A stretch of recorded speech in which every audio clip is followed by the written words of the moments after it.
Okay, so this is our handout for tonight. Everybody seeing the volumetric form? Okay, awesome.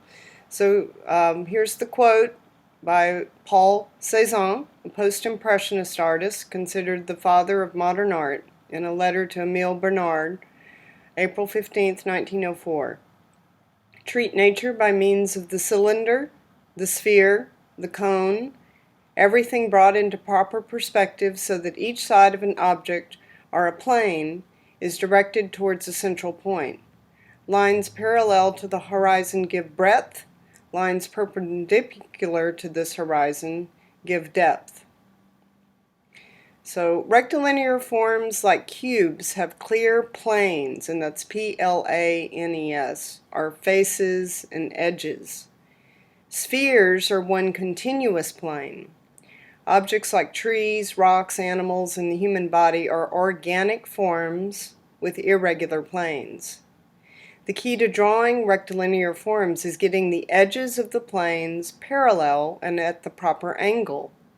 Holding a pencil up as an alignment stick can help you assess these angles, and that's also called sighting, when you're trying to get those angles accurate and like proportions between objects accurate. So drawing geometric shapes. Cube. The cube is the most basic shape. You will need to be able to draw it from any angle. Drawing the cube and similar objects such as books, boxes, etc. is the simplest way of understanding the notion of perspective. Now, I'm not talking about so much about linear perspective. I'll show you how to do that, how to do a linear perspective study when we get to that in this class. So practice sketching cubes and similar objects from different angles. So what we're doing today, we're going to make sure that all sides are parallel, unless you are emphasizing depth with perspective lines. That's what we'll do the next time, well, when I see you when we do linear perspective.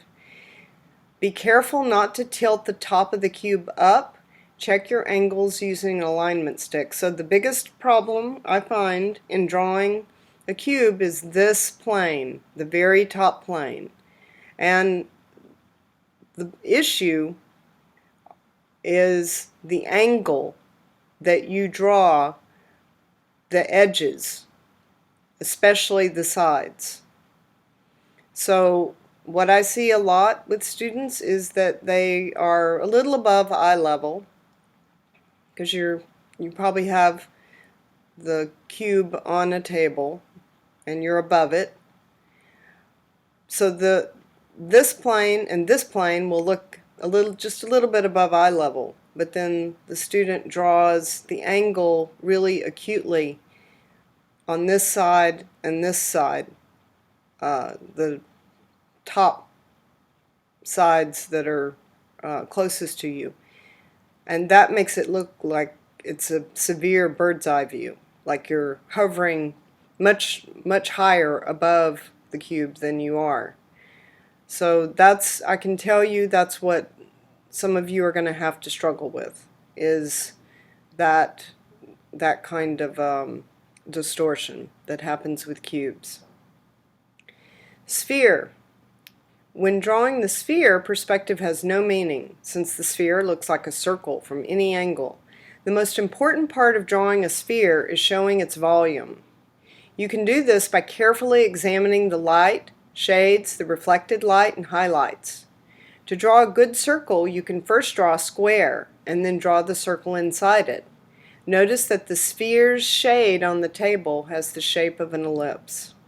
So a sphere is the one object, geometric form, where you can't just draw the planes and make it look three-dimensional. It's one continuous plane, so you have to shade it. And that's true for ovoids too, like eggs or a balloon. You still need to shade it in order to give a sense for three-dimensionality. You could, if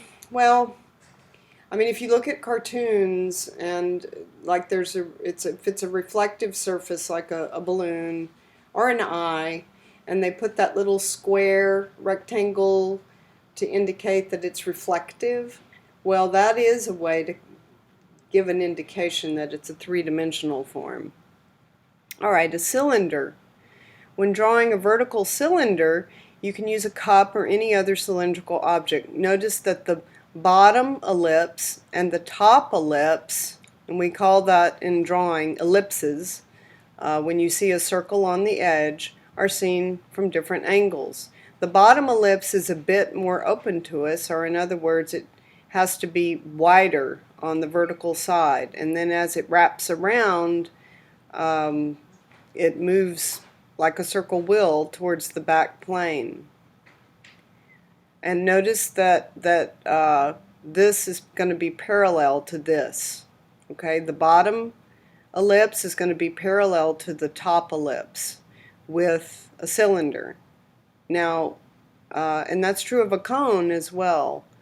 It's just the top ellipse is much smaller than the bottom ellipse.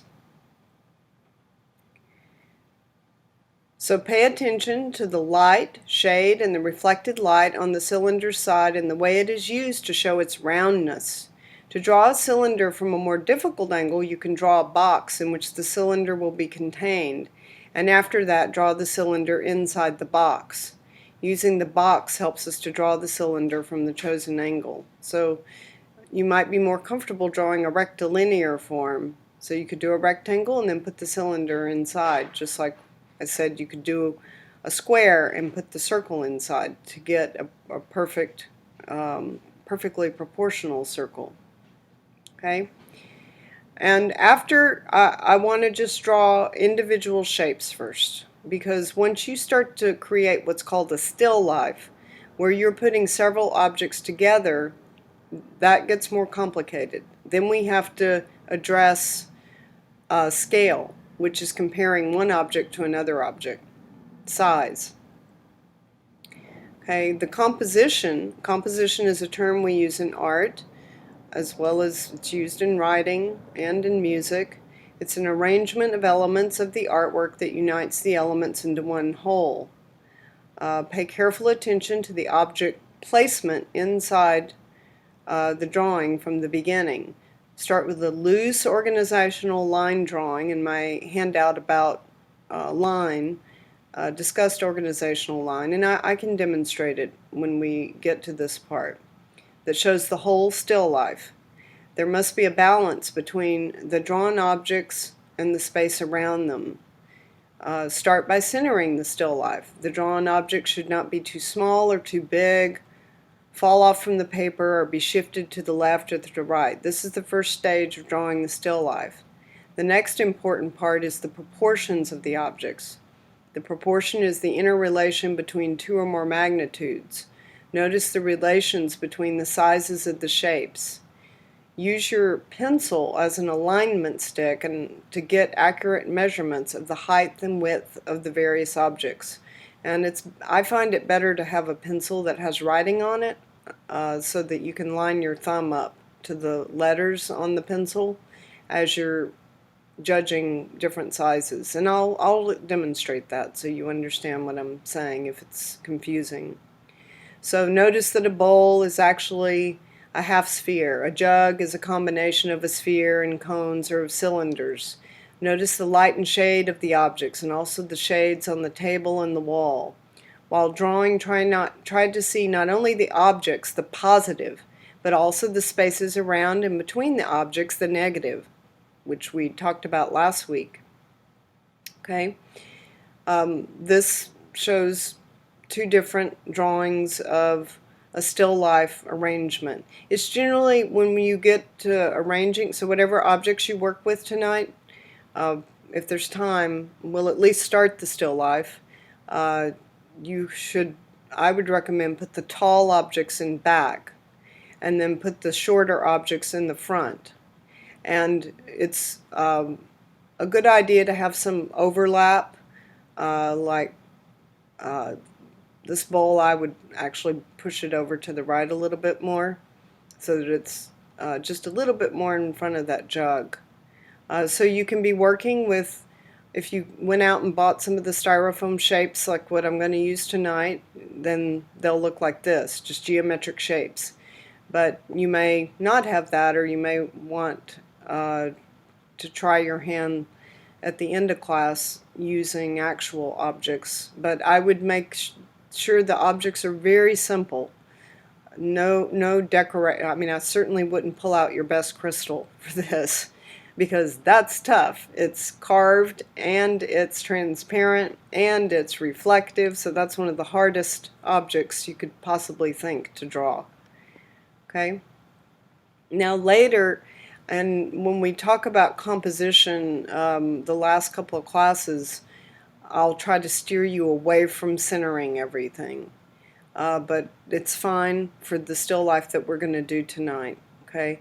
And then this talks about other ideas for cropping the still life so that it goes off the edge, or enlarging it so that two sides may touch the edge of the paper, or three sides, if three sides magnified. Okay? And this is some of my student work.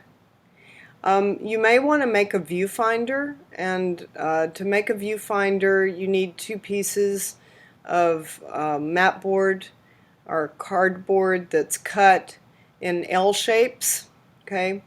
And you can actually go to this website and copy and paste it and look up how to do this. But you can tape them or glue them together.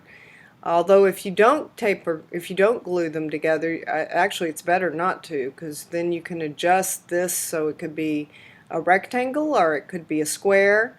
You can buy them. I like the ones that slide. It's a little gray one. Back in the day, I used to use slide holders, like old school, when we used to take slides of our art instead of digital images. There's one I know at Jerry's that's like clear plastic and it has black lines going through it, but I've never gotten that one, even though it's cheaper, but you can't change the size of the opening, and that just helps you look at a composition, whether it's a still life, whether it's a landscape, whatever you're looking at. In order to draw. If you're going to work from a photograph, you could also use the frame lines in the lens of the camera to like crop and work from that, because I mean that's really one of the great artistries of photography, is how the artist crops the image. Okay? And you make decisions. Am I going to work vertically like this or horizontally? So those down the road, we're going to talk more about that. And then organizational line, I talk a little bit about organizational lines and how those work. So I do have that on here. I think I also have it on the line handout. But the idea of that is you just extend the lines out as you're drawing from edges of the objects, and it just helps you figure out where the height of one object compared to another when you're doing a still life, a group of objects. Okay? And then this discusses Paul Cézanne, who was very important 19th century artist.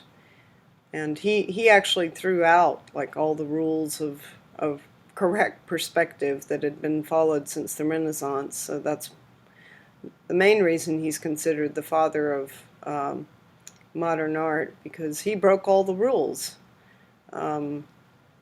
Giorgio Morandi was an Italian artist who spent his whole life painting still lifes of very mundane objects, and he worked in a really limited palette, only grays and creams, maybe a dark brown or almost black here and there, but very, very limited, almost achromatic palette, no color. And he spent many years just painting still life after still life of collections of objects, and really I think that he was trying to study light. He was watching how light interacts with our world.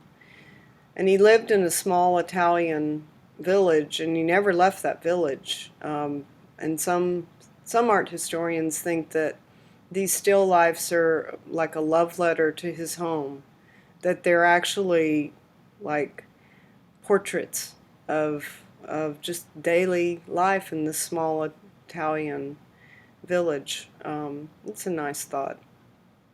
Anyway, so that's our handout for tonight, and I'm going to show you some examples, and we're going to get started of examples. Let's see, how am I doing time-wise? Okay, I'm good. So this is a cube, okay, and it can help to try to think about shapes. Shape is, we studied shape last week. I talked to you about positive shape, and then we spent the period working on negative shape. So the difference between shape and form is shape is 2D, form is 3D. So a square is a shape. A cube is a form based on a square. And if you don't have to shade tonight. Tonight is not about studying value. Tonight is about studying planes, except when we get to the sphere, because the sphere you're going to have to shade. Okay, so this is a plane, this is a plane, this is a plane, and I'm using vine charcoal to do these. Okay, so I went ahead and did some shading, and my light source is definitely coming from this upper right corner. That's why we have a shadow cast here. And notice, if you depict the shadows, how it's much darker near where the object is touching the ground plane, and then it moves away. And tonight, underneath your objects, I have some white paper that I'm putting beneath them, but a white pillowcase, something, or light color, nothing with pattern, put beneath your objects so that you clearly see shadows.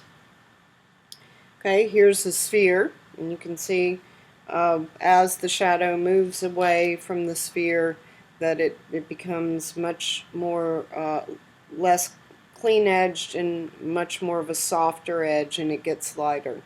Okay, and there's a clear indication using continuous tone, meaning I blended this with my stomp to go from the highlight, and I'm going to use some Italian now. This is called the highlight. That's not Italian, but this is the penumbra. This is the umbra, and then this is the cast shadow. The cast shadow will always be the darkest. And here I showed how to get a circle, how to draw a perfect circle, make a proportional square, and then put the circle in there. So when you're doing your sphere, if you have trouble drawing circles, that can help you. And then this was a cone. So maybe you have a traffic cone in your car, you could use that, or you can make a cone by just taking some paper and taping it together. You can make a little cone that way. And this one was hollow, so you can see the inside of it. Another thing that is useful to do that I would recommend is that you take a cup or a water bottle, unless it's one of the, like an Nalgene wide lip one or something, but look at it at eye level, and then like start to move it above your head and try to sketch it so that you see it from different viewpoints, and then lower it. This one that was right at eye level, and then I started tilting it so you can see how the ellipse changes, okay, depending upon your position to the object. The ellipse is the opening of the cup. Okay, so I recommend doing a study like that. That'll help you learn how to draw ellipses. Okay, I'm going to have some others. Now, a form can also be organic, but we're going to focus on geometric forms tonight. So this is a color study that I did of a dried gourd. where I used graphite and then I went in with some color pencil. So organic forms have much more irregularities. So with this is a cube is a much simpler form to draw. However, it is not forgiving. If you don't get the angles correctly depicted, it will look off. This is a much more complicated object, which organic forms tend to be. But if you don't get a bump or you have one line out of place, it's not that obvious. So there's a severity to fabricated, machine-made objects. Okay? I have some few other samples I'll show you.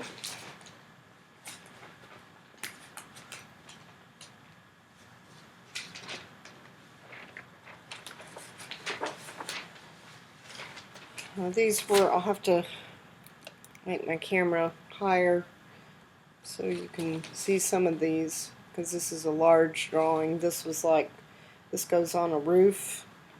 Some of the still life objects we have at Southwest School, and this was just a rubber ball like you could get at the dime store, plastic ball. Now this is more like what you're going to do tonight, eventually, when we get to the still life. So you could just do minimal shading. This was just a few, I just swatched it with, I just went over it a little bit with some vine charcoal. I used compressed charcoal to really bring out the outlines, the edges of the form. So I had a cube, I had a rectilinear form, and then I had a sphere.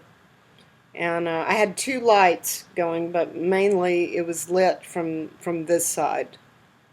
Okay, so you can see how the planes of these forms are highlighted. And with rectilinear forms, you'll usually have one side that's really light, one side that's in the middle, and one side that's the darkest, if you're seeing three sides. When you're drawing your cube, make sure that you clearly see three sides.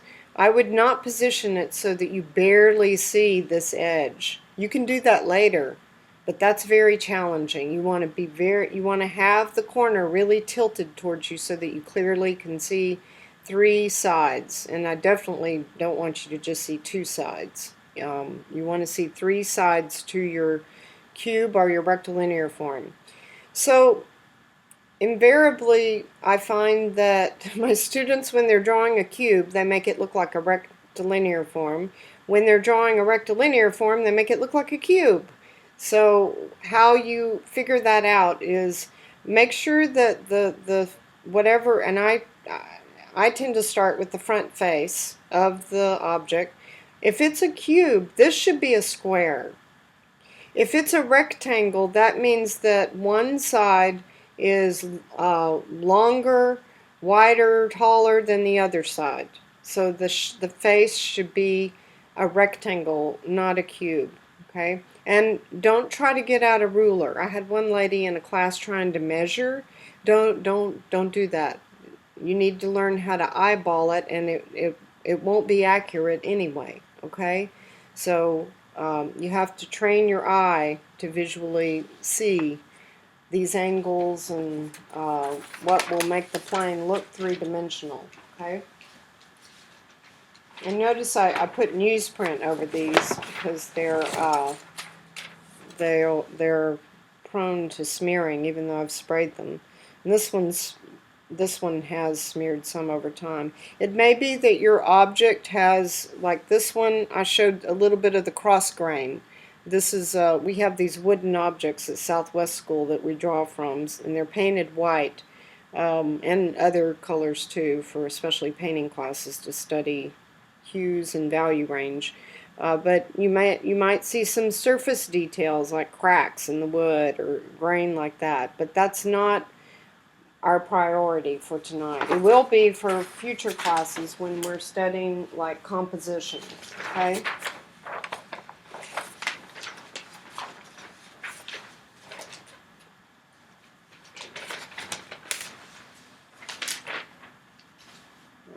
So these are getting to be more complex studies that I'll show you. I'll show you when we get to doing that coursework. Okay. All right. So I'm going to get my objects out now, and I'll show you my different objects that I'm going to be working from. Okay. So this is a styrofoam cube that I recommend you can go like to Michael's to the floral section and you can get these, but don't get the green ones, get the white ones so that you can clearly see value range on them. Okay, so I have a cube, a ball, a sphere. Okay. And notice when I put them on a white surface, I have a multitude of lights here.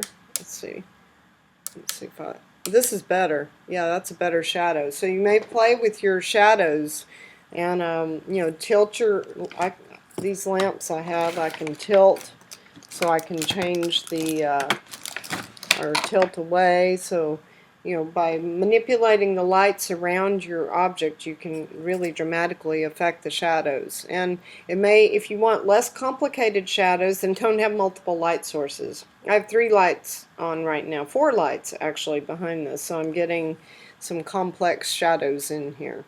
Okay. So here I have a cone. So here's a cone.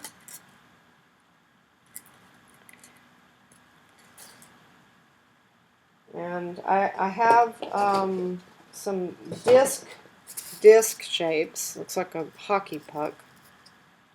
We need what is that called? Curling. Those are such cool stones. I don't know if you watched that in the Olympics, but I still don't understand that sport. But I'd like to find out more about it. Light bulbs are good for studying because for if you need a spherical object, they're white and they're spherically shaped.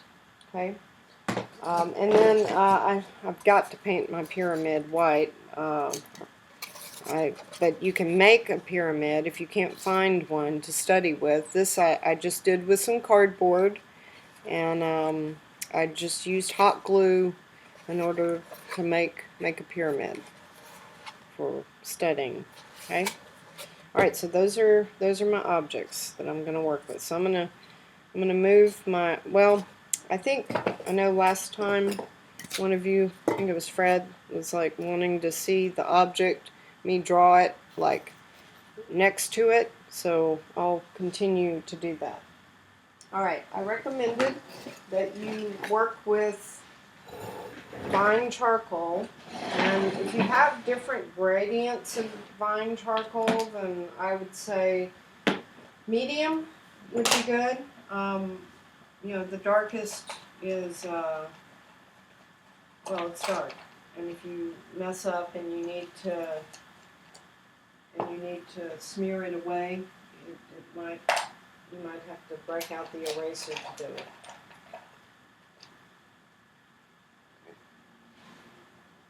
Now, compressed charcoal, you can't do that so easily. Okay. So I'm gonna come down a little more. And maybe I'll try to, well, that's a good shadow. Here, get it into the picture plane more. I'm going to have to raise this up some more. It's up too high. I mean, too low.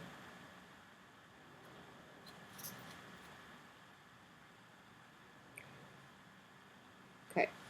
All right, so we're going to work on our cube, and let me hold it up to you. So, like this view, that would not be good.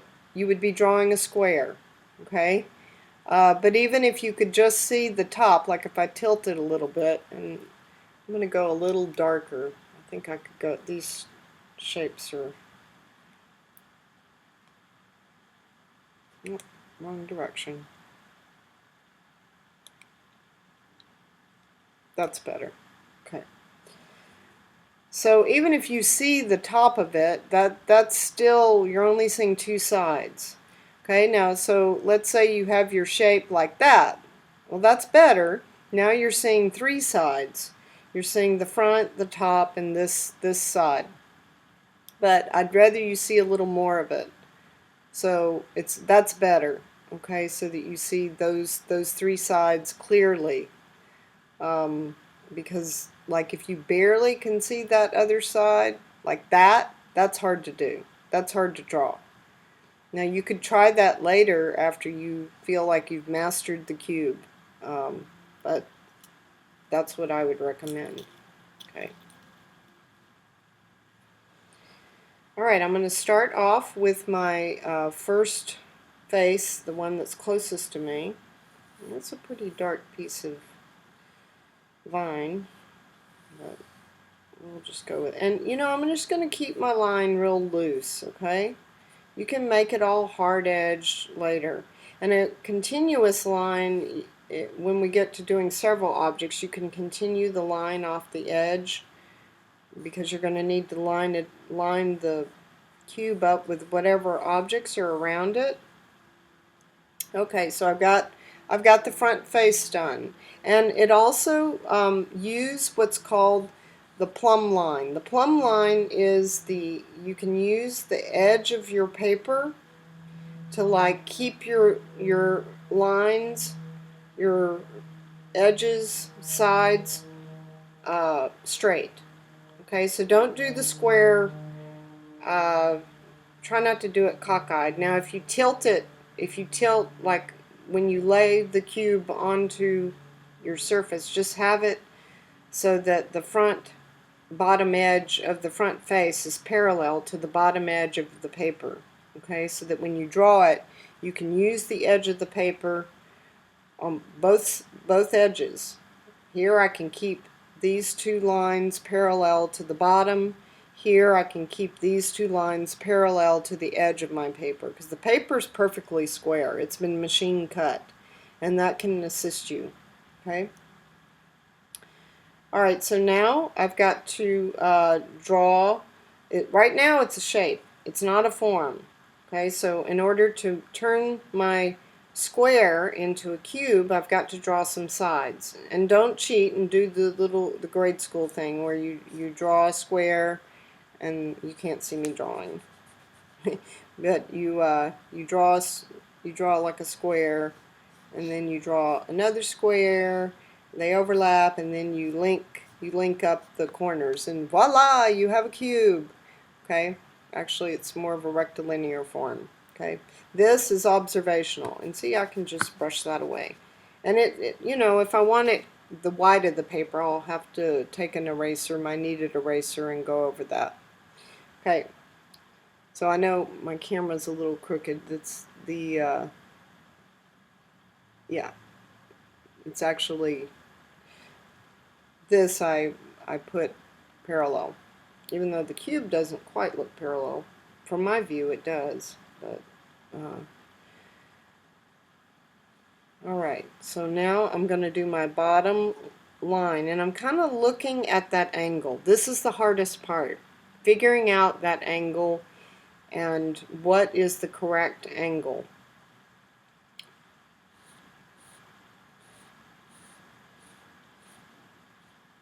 And also I need to look at this and make sure it's a square before I go any further. Yes, I have drawn a square. So if you're drawing a cube, check it.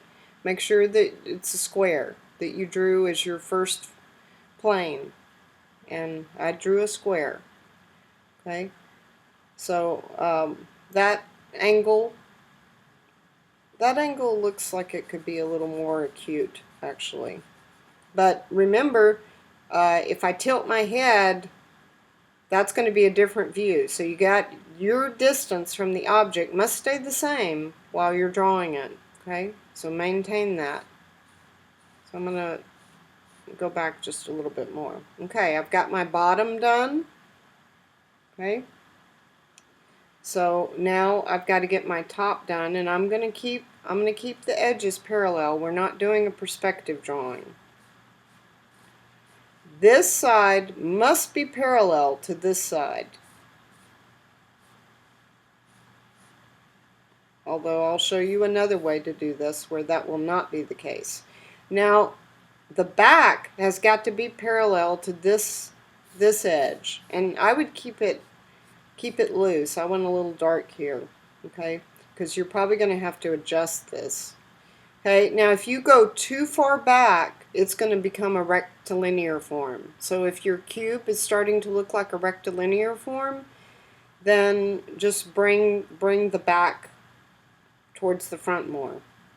Okay, it's all about figuring out those proportions. Now the hard part, when I am looking at this side, I have to get this side drawn parallel to that side. Okay? So this side must be parallel to that side. Now, where you're going to have distortions if you start to if you don't get that angle right, if it's not parallel, then it won't look accurate. You know, I find students a lot of times they have the angle going up like this. I'm doing like a dotted line, like really severely, almost like a box the flap has been opened. Okay?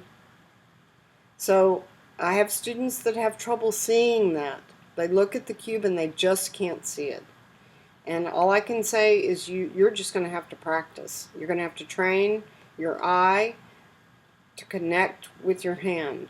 You have to build those motor skills. So I think drawing is really great for hand-eye coordination. Okay, and then I do my back edge.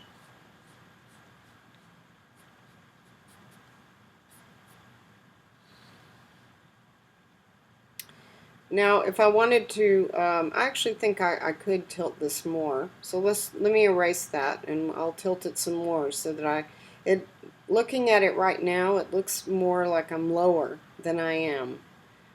So even though it looks fine, it looks like a cube.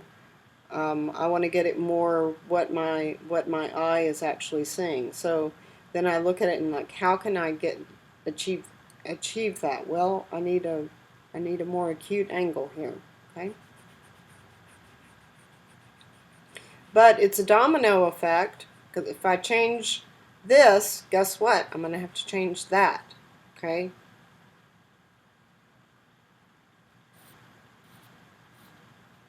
So I'm going to go back to this.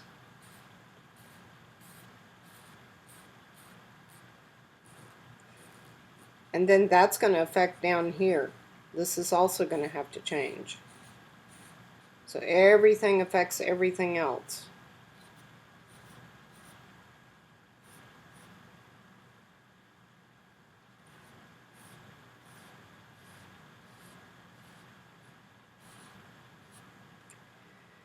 This looks more what my eye sees, okay, in terms of how much of the top of the cube I'm physically seeing, okay? And if you get frustrated with your cube, you know, don't throw it and accidentally hit the cat. Move on to another object. In art, I find that is the best approach to dealing with roadblocks to creativity. Take a break, go for a walk, go watch a entertaining TV show, read a book, take a nap, or work on another project. Okay. All right. So if I wanted to go in and shade now my cube, you'll want to look at. You don't have to shade it. You can stop right here. Okay. And that it looks three-dimensional. It's has 3 planes showing, and it reads now as a 3-dimensional form. But if you're going to shade, then like I said, you're going to have one side that's the darkest. The darkest side is the one closest to me right now, and you can see the cast shadow is coming out from there because the light is from behind the cube. This is the mid-tone. It's gray, and then my highlight is the top plane, because my lamps are above the cube. So it's it's very logical, you know, how objects are lit, but it can be confusing, especially outside when you have clouds in front of the sun, or if you're working with window light and lamp light, when you have multiple light sources, which is usually what we have in the world. Okay, so with the now, if you remember working with light or white objects, you're not going to get real dark. It's your darkest uh, value is going to be like a mid-tone gray, mid-range gray. Okay. So I'm just making some strokes, and then I can take the stump and I can blend these.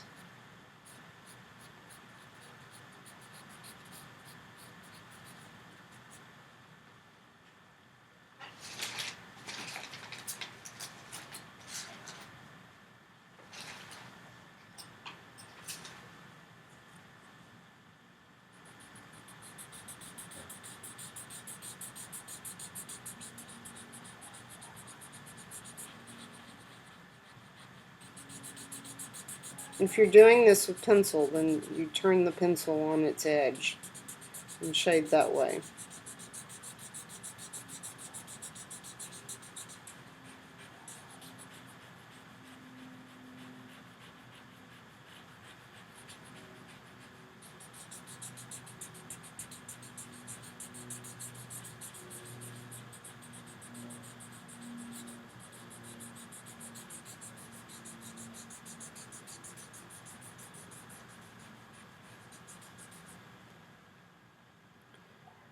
And that's pretty accurate for the darkest part of the uh, the cube. And then I could do just a little bit on this side. I would shade like see how my strokes changed? So here I kind of did a diagonal movement, but then when I came to this side, I changed the direction. And if you're showing wood grain or any kind of decorative detail, that change in plane is another clue to the viewer that this is a three-dimensional form. Okay? So even though I'm going to blend it, uh, you know, I could retain a little bit of the stroke to imply that. And when you start to study light on an object, then edges begin to disappear as far as being a line. We don't have lines very often certainly not in nature. Lines, you see a lot with lines with human-made materials, but straight lines in nature are very rare.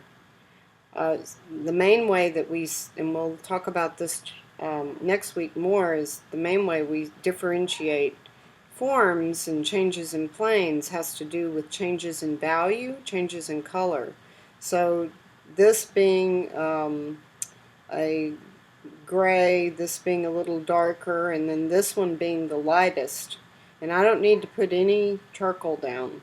I can just use the charcoal that's on my stick. In fact, I'm going to take the kneaded eraser and pull up a little bit of that, because that can go lighter.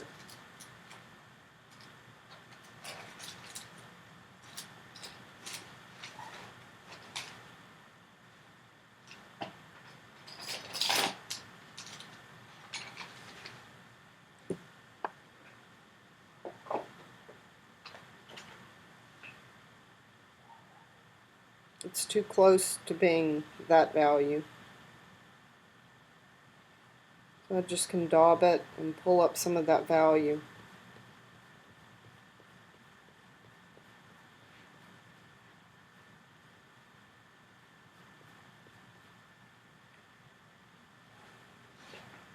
Okay, and now I'm getting a feeling for this being in the light now.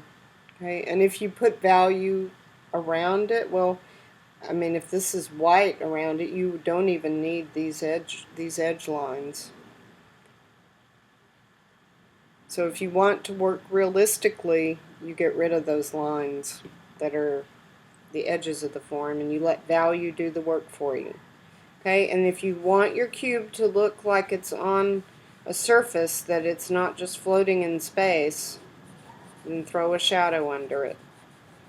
And remember, the closer it is to the object, the darker the shadow and the more hard-edged it is. And then as it moves away from the form, it becomes more diffuse. So I've got multiple shadows happening here.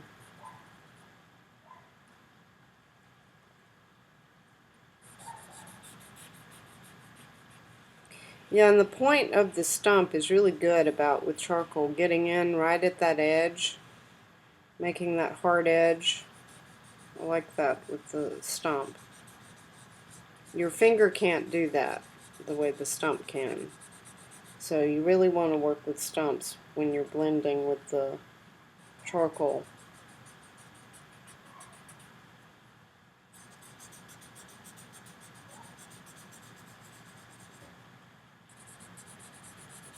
And you can just fade it off, fade your shadow off. So I'm gonna keep the shadow about like that instead of the.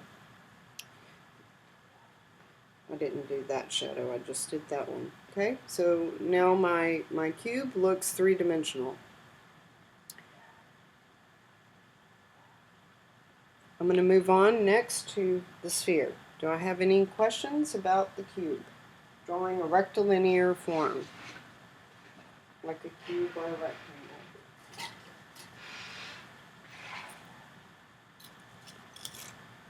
Alrighty. If this is very challenging for you, just be patient with yourself. Okay, so as my handout was discussing, a sphere is the one form where you really have got to shade. Okay. Now, these are perfectly spherical. I don't know what object you're working from. If you're using something like a lemon or something along those lines, it may not be perfectly spherical, or a light bulb. But if you are working with a ball, you can use the square technique to try to get a perfect circle. I mean, I'm pretty good at getting it, just eyeballing it. But if you need help learning how to do that, then draw a square first and then put a circle in it. But I'm looking at it as I work. And I keep my charcoal kind of loose. And I may need to adjust it later if it looks too squat on one edge or something. Just kind of curve the lines lightly.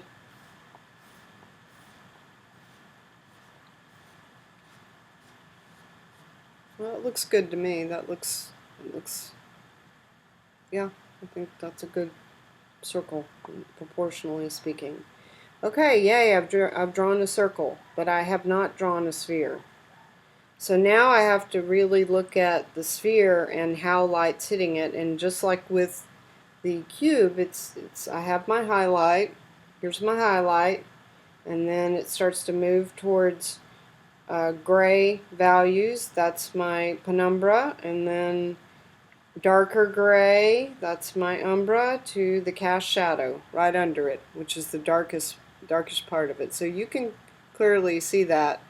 Now, if you have, it's up to you if you like, this has got a scratch in it. I see some scratches if that's something you want to show, but don't worry about it. And like stitches on a baseball, if that's what you're working from. All right, so same thing as what I was talking about when you're shading with the cube and how the direction you go with the charcoal.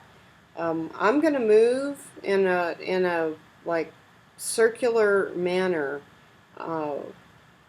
like so, in order any strokes that I don't blend will still give a sense for this being a curving form.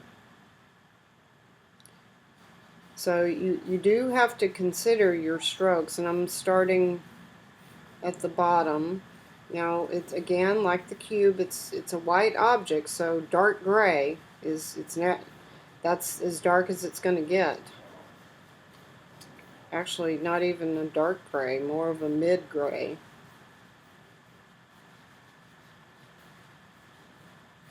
And when I say mid gray, next week we'll do a value scale going from 1 to 10, with 1 being black, 10 being white. So a mid gray is like 5 or 6 on the value scale. And then I just let up on my pressure as I move my strokes, but see how I'm going in that circular form, that circular movement rather.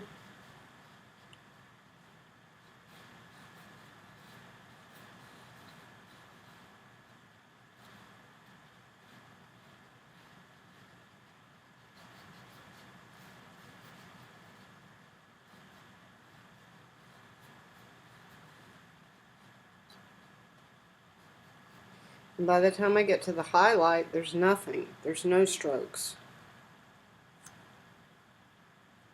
And I'm going to move the stump same direction. Because if I go straight across with the stump, it's going to move those charcoal marks straight across, and that's going to diminish the 3D effect of this.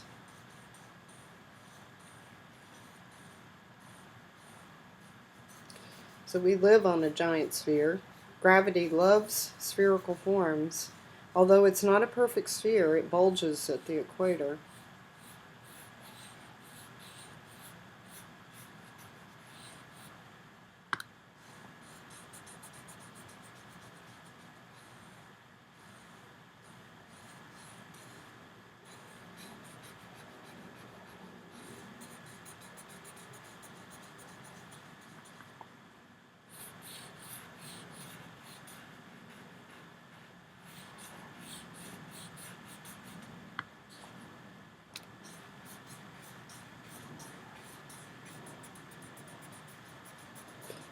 You can put a little piece of paper underneath your hand if you're tending to smear. Okay, some newsprint. That'll help you keep from smearing.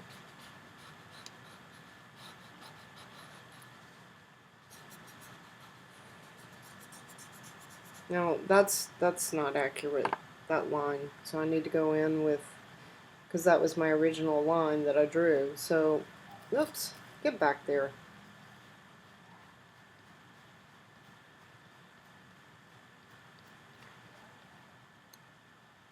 So if you have a perfectly white edge highlight like that, you could throw a little value behind it. Like if you went like this, just a touch, or even just use the charcoal that's on the stump, and that can help bring out that edge. And then it's not about line, it's about value, which is more true to life. So I would continue like doing that around it, so you don't just have that one spot where it's, but notice how that brings out that edge where the highlight is. Okay, now I'm going to show my shadow under it, and that will keep it from looking like it's floating in outer space.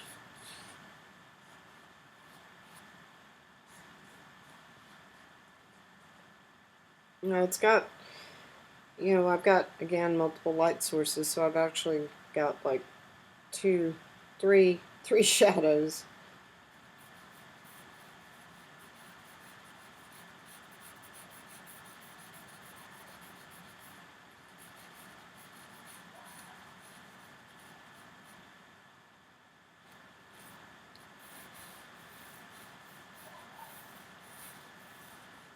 And once you get to know the charcoal, how it works, like, I know that's going to be gray in there, but I don't have to draw it. I'll just, when I start to blend with the charcoal, I can just smear it over there, and it'll fill that area. So like the handout said, the shadow is distorted like an ellipse.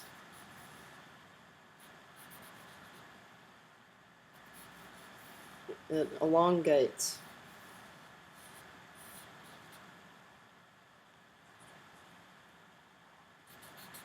And I think about the direction of the shadow as I blend it.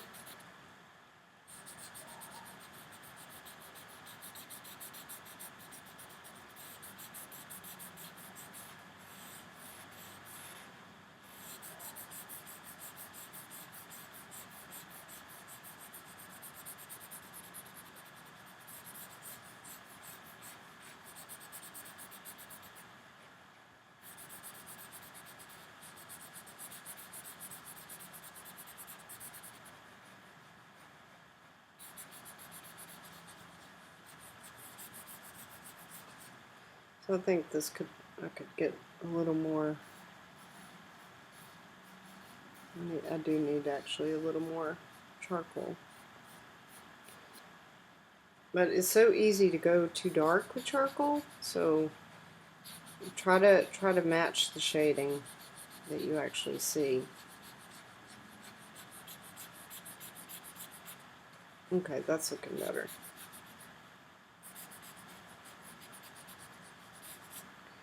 Okay, so now it's no longer a circle. I now have a three-dimensional form. It's a sphere. Okay, now I'm going to move on to a cylindrical object. Do I have questions about drawing a sphere?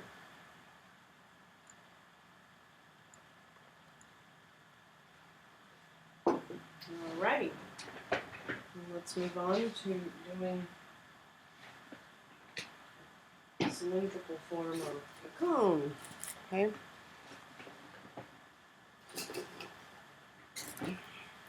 Okay, so if you think about a cone, it's like the bottom, the top are circular. It's longer in one dimension than it is in the other, and the length is greater than the width, so that makes it like this is taller than this is wide.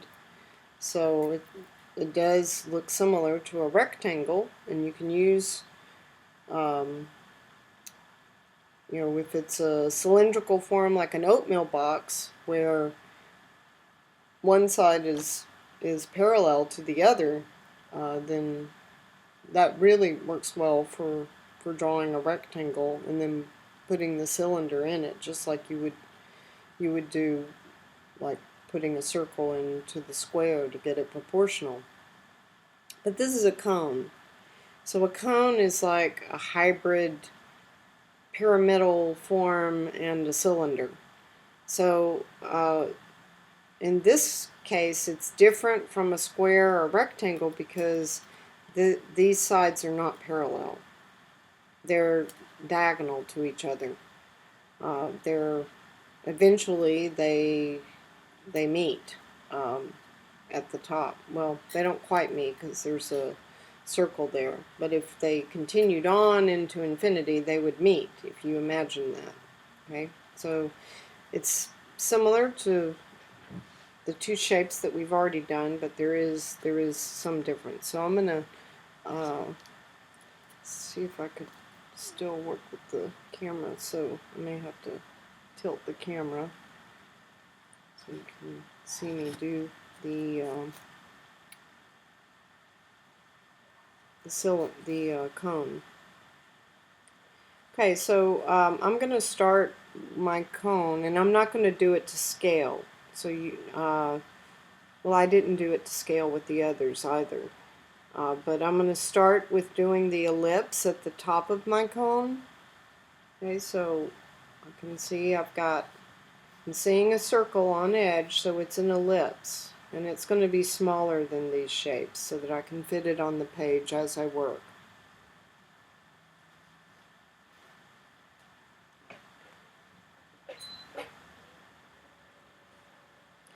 Okay, and then I'm going to do my sides, and my sides are diagonals. They're going to move off in a diagonal form, so I can't use the plumb line of the edge of the paper.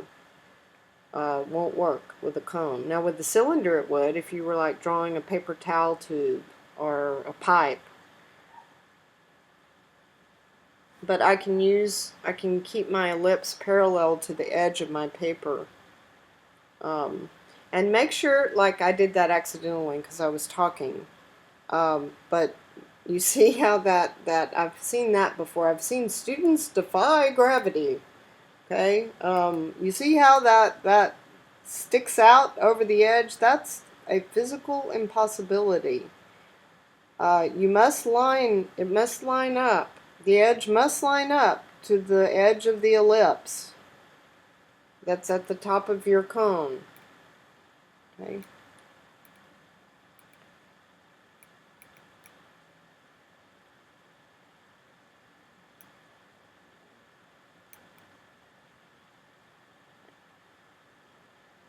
A little bit down more. Okay, there we go. All right. Fix my cone. Okay, that's better. It seems to be tilting it. My cone it's tilting a little bit. All right. When I get to the bottom, I need to draw another elliptical edge. And if you know, something I didn't say about the cube, if it helps you make the shape transparent, that too can help you figure out edges. Okay, so I'll show you what I mean. Like, this needs to be parallel. This curved line needs to be parallel to that curved line. Let me move these so that I can move this up a little.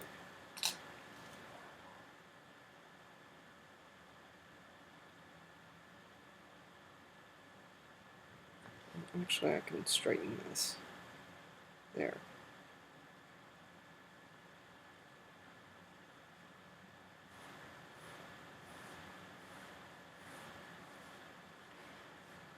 Another mistake I see is that corners. Now we have corners with our cube that we drew earlier, but you do not have corners with a cone.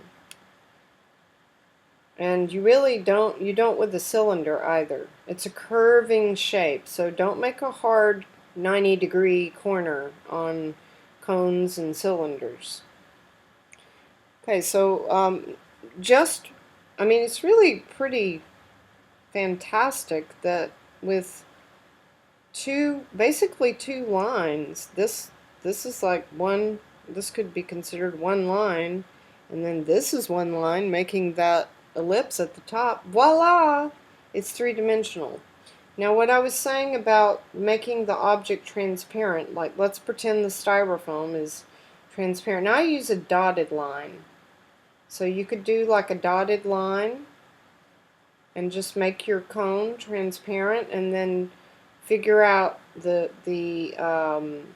like how this line should curve in order to match the feeling of curvature up there. Okay, so there's my cone, and my styrofoam shapes, they don't have like a hard edge. It's more truncated and soft, so it doesn't really have that kind of hard line like what I did here. Now looking at my cone, it's like the sphere in terms of light. There's like a stripe of darkness that comes down this front, and then it becomes like lighter gray, and then I have highlights on each edge. So in reality, this dark line does not exist with the actual shape. Okay, so if we're going to shade this, I'll start with my dark edge, and you can smear off your dotted lines at that point. I mean, I would put that in the realm of organizational line, but it really can help. And later, when we start to draw transparent objects, uh, doing that, even if you can't see an edge, can help you in accuracy. And I moved my strokes diagonal as I shaded. So I'm always thinking about the shape of the form, even when I'm shading. I'm not drawing planes, but the strokes that I'm using to shade with. And then I slowly let the lines, the shading, become less shading. Okay. Well, this top of my cone is definitely catching. That's the highlight, is the top, which is what we've seen so far with all my forms.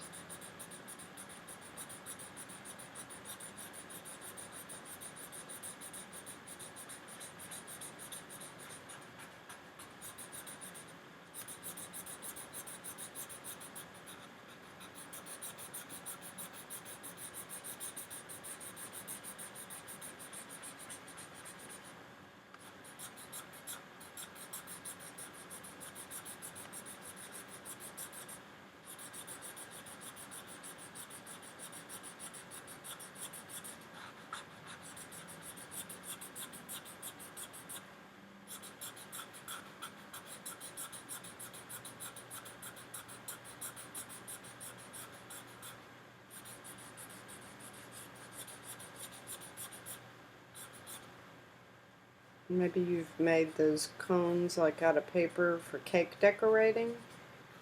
Like you could do that, just taping paper, a funnel, making a funnel. Okay, so I'm want to erase this because that's my cone's actually highlighted there. And again, I can throw some value around it so that I start to get rid of those lines. And then the edge is defined again by value, not by line. I'm not going to worry about that one because there's a shadow under it.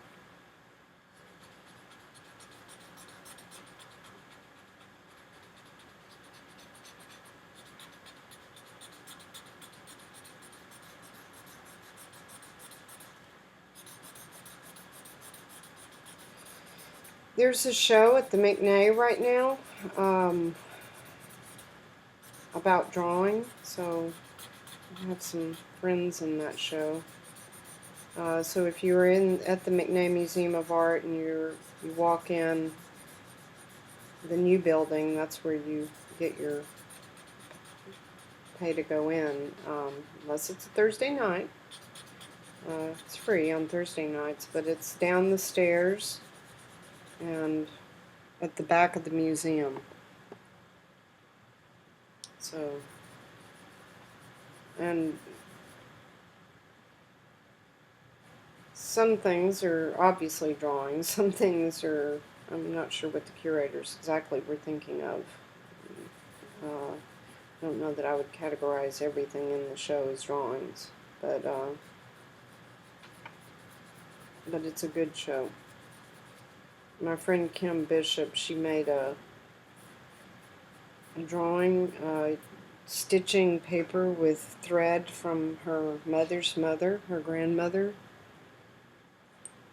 So it's this red thread she's made basically a gestural figurative drawing. Okay, there. So see how I've gotten rid of almost all line. Now it's just value, change in value that's giving a sense for the three-dimensional form of the cone. And the pyramid I'm going to put, how are we doing time-wise? Oh, we don't have much time. The pyramid, I'm going to wait and use it now for a still life. Okay, so now I'm going to go to another sheet, or maybe I'll work on the back. Now I'm going to think about like a good arrangement for a still life. So I want you to draw each shape individually, and then it would be best if you can then at least do like two shapes, or if you're really ambitious, you could do three. Okay, so if I wanted to do two shapes, like I've got the pyramid and then I've got this disc. So the disc is very short, so it should go in the front. And you could do more than that. You could do, like, if I wanted to put the light bulb in. Okay, the light bulb's a little bigger, and I think it would be interesting to have maybe like that. So there's overlap of the shapes. I've got the disc in front of the pyramid, and then the light bulb is overlapping this corner a little bit. Just so, play with the arrangements. But the tallest object I would put in the back. You know, I could also have like a cone. Okay, but at least two shapes. And then I want to show you how to use an alignment stick in figuring out proportion and scale. Proportion is when you're looking at one part of an object compared to another part of the object. So I could indicate that by, okay, well, if I look at this light bulb, how much of the socket does that compare to the rest of the light bulb? Okay, so this is a good pencil if you're using as an alignment stick. The thing about using an alignment stick is that you can't change your position to the objects. You need to keep that a constant. Otherwise, it'll throw all of these eyeball measurements off.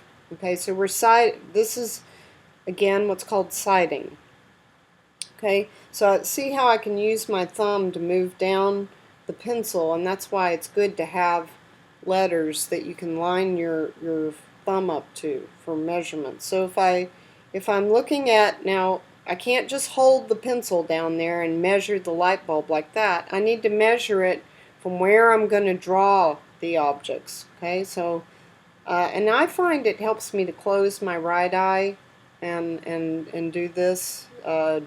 You may or may not, but for the purposes of demonstration under the camera.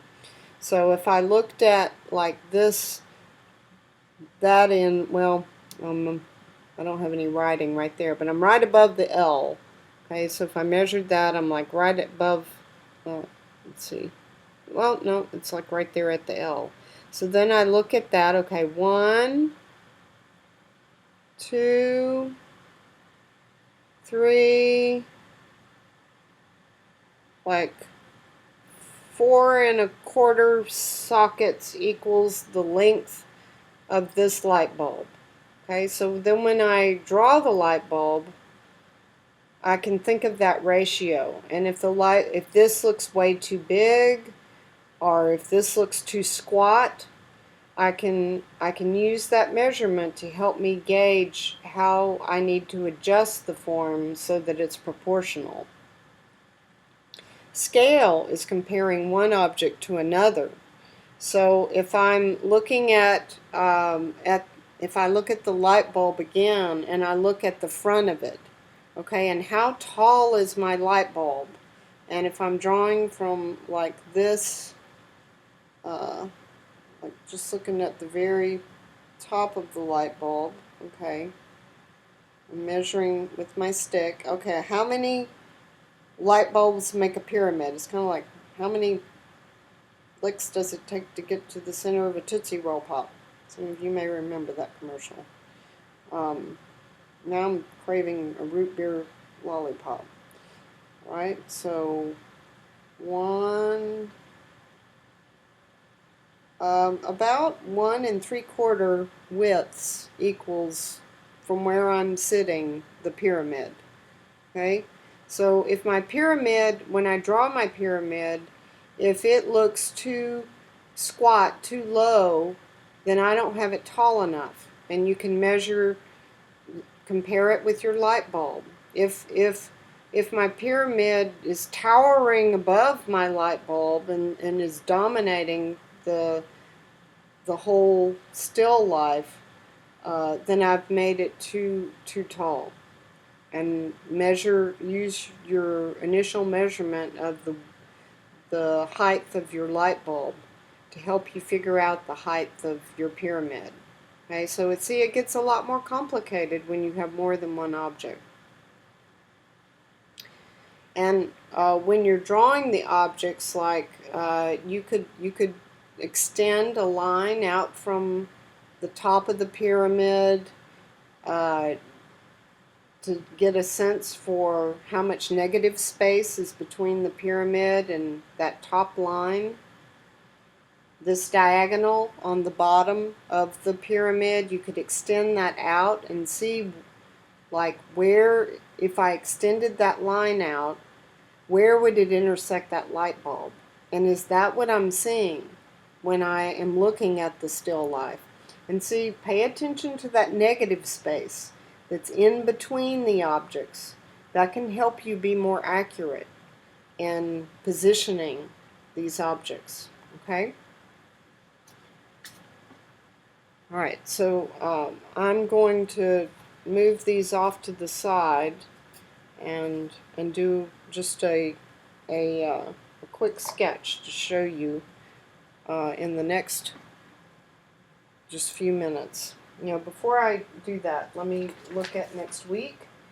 So next week is super important again, so please don't miss next week. We're going to be doing value, and you'll need to bring a white pillowcase or a light color pillowcase. We'll be working, you can work with charcoal, vine charcoal, or graphite, one or the other. Okay? And have some lamps. You're going to need to be able to position the lamps in order to really see the range of value with the fabric. Okay, so I'm going to draw the foreground object, okay, my disc, and keep it loose, keep it gestural. Don't put a hard dark line down, because you need to be able to erase it or just smear it. Okay, I can see that my disc is intersecting my pyramid. Okay, now if you want to, you can do a dotted line to show, and I need to erase this because you're not seeing what in the world I'm doing. Okay, you can do a dotted line so that it indicates that intersection with that object. Later you can erase that, okay, or smear it. Right, now looking at my pyramid, here comes my pyramid. A pyramid has flat faces, unlike the cone, but like the cone, the sides move diagonally. Okay, and like I could do a measurement of the disc, the height of it, using my alignment stick. How many discs does it take to make a pyramid? And if my disc looks too small, well, maybe my pyramid's too big, and vice versa. Okay, now it's the nature of I can't use the plumb lines on the edges of the paper because a pyramid moves at a diagonal, the edges, unlike a cube. although it's how I positioned it. I could actually have positioned it so that one edge was parallel to the bottom. Okay, now I can look at my cube and my pyramid, and I can see that angle is not accurate. Okay, it's too obtuse. Alright, that looks better. Okay, now I've got my bulb, my light bulb, and it's kind of, it's sort of intersecting in an awkward way. I'd rather it overlap that more, but for the sake of time, I'm going to keep it. Now, my light bulb is foreshortening because I'm seeing it head on. When you look at an object that is moving directly in front of you, back in space, that is foreshortening. It's one of the more challenging views. If you find it challenging, then don't do it. Now, I can see that I need to make my pyramid larger.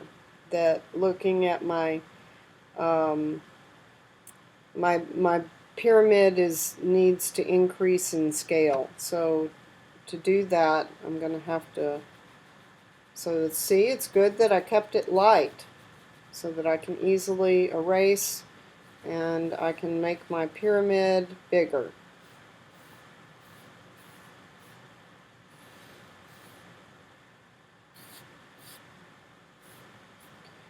That looks better. That looks more what I'm seeing with the still life. Okay? So I've got my three objects sketched, and we start to see a relationship between these three objects now. I guess a disc, it's like a cross between a sphere and it's like a slice of a cylinder is what it is.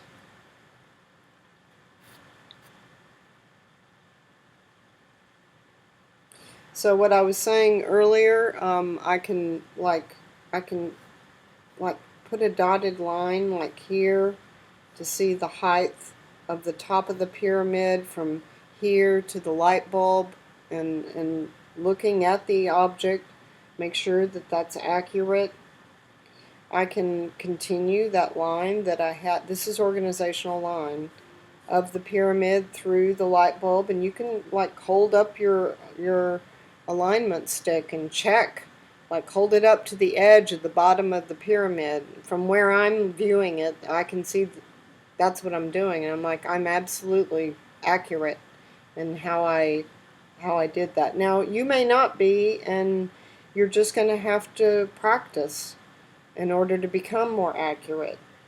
Now, this could have been straighter. I'm not using a ruler. You can use a ruler if you want to, but like looking at the edge, I can get it a little edge of my paper, I can get it more parallel. Okay. Now with it's a little more challenging to make a pyramid transparent, but if that helps you, you could try to make the pyramid more transparent. I mean, it's a square, it has a square bottom. If that helps you figure out the form of the pyramid, okay? But then that's organizational line. You'd erase that because it's not transparent. It's cardboard. Okay, then you would continue with this and try to do some shading in order to make these look even more three-dimensional. But they already do. I don't have a sphere in this, so I've already shown the planes on all of them. And the light bulb isn't a complete sphere. It had the socket in the back, so that made it look three-dimensional. Okay, so do I have? And I'll change the camera so you see me.